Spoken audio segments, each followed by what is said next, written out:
Capitaine, nous venons de sortir d'hyperespace. Bien. Nous devrions être en vue de No Life. Négatif, je n'ai rien sur nos écrans. Monsieur Picard, vous ne vous êtes pas encore planté dans les coordonnées?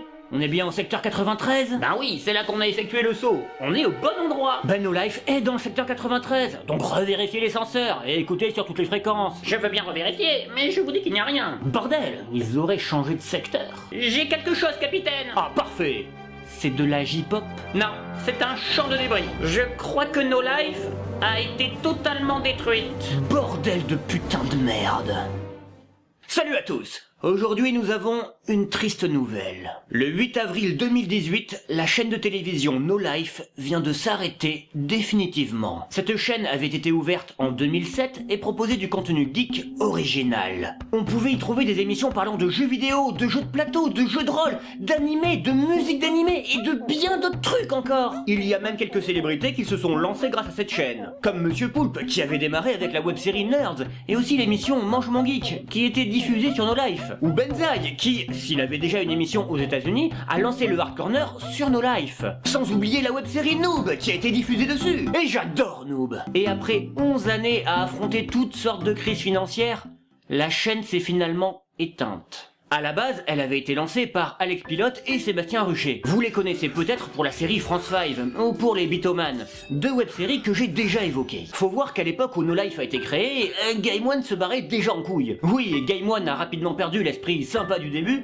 et c'est No Life qui s'est dressé en porte-étendard de la culture geek. Là où Game One a préféré changer ses grilles de programme pour devenir plus populaire et gagner plus d'argent, No Life est resté droit dans ses bottes. Évidemment, la chaîne n'avait pas que des qualités, comme la quantité absolument incroyable de J-pop qu'elle diffusait. C'est parce qu'elle appartenait à la catégorie des chaînes musicales. Mais tous les contenus qu'elle proposait étaient fouillés, et faits avec une vraie passion. Putain, c'est la seule chaîne de télé où j'ai vu des émissions présenter des jouets Goldorak, ou l'émission Hall of Shame qui présentait de mauvais jeux vidéo, et avant le joueur du grenier, il y avait des émissions présentant des super players, et d'autres qui montraient des tutos pour faire des cosplays. Des émissions du même genre se trouvent aujourd'hui sur YouTube, mais No Life les réunissait, et les professionnaliser. C'était un peu le phare geek dans la nuit. Ce qu'on voulait voir à la télé, mais qui nous avait été refusé par les chaînes historiques, pouvait enfin se retrouver sur No Life. Il y avait du contenu original, mais pas abrutissant. Les émissions faisaient parfois un peu amateur, mais les sujets étaient intéressants. C'était une chaîne menée par un seul mot d'ordre, la passion. Mais c'est terminé. No Life n'est plus. Le phare s'est éteint. Cette chaîne était une anomalie.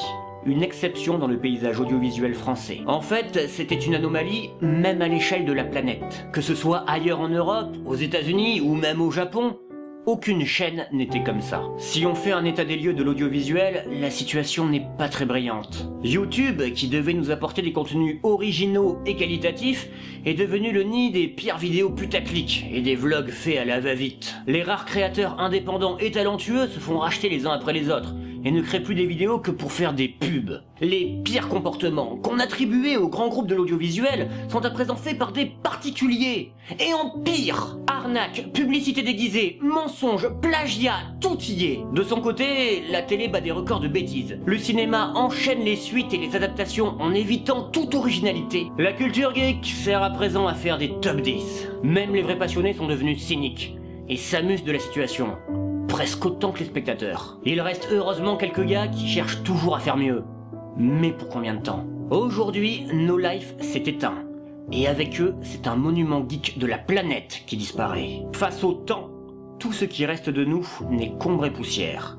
Et No Life n'est pas différente. Mais cette chaîne aurait-elle su avoir un impact? Aurait-elle su marquer son époque? Elle a montré une certaine voie, un idéal. La preuve que si on poursuit ses rêves, on peut toujours y arriver. Même si c'est pour faire une chaîne de geeks en France. Mais continuera-t-elle à vivre même après sa mort? Les gens s'en souviendront-ils? Évidemment, je n'ai pas la réponse à ces questions. Mais j'aimerais croire que dans les années qui vont suivre, elle restera un exemple pour tous les geeks. Qu'elle influencera les gens à ne jamais céder à la facilité et à toujours suivre ses vraies passions. Une page se tourne, et tout ce qu'on peut faire, c'est avancer, et rester fidèle à soi-même, comme l'ont été Alex Pilote et Sébastien Ruchet, jusqu'à la toute fin.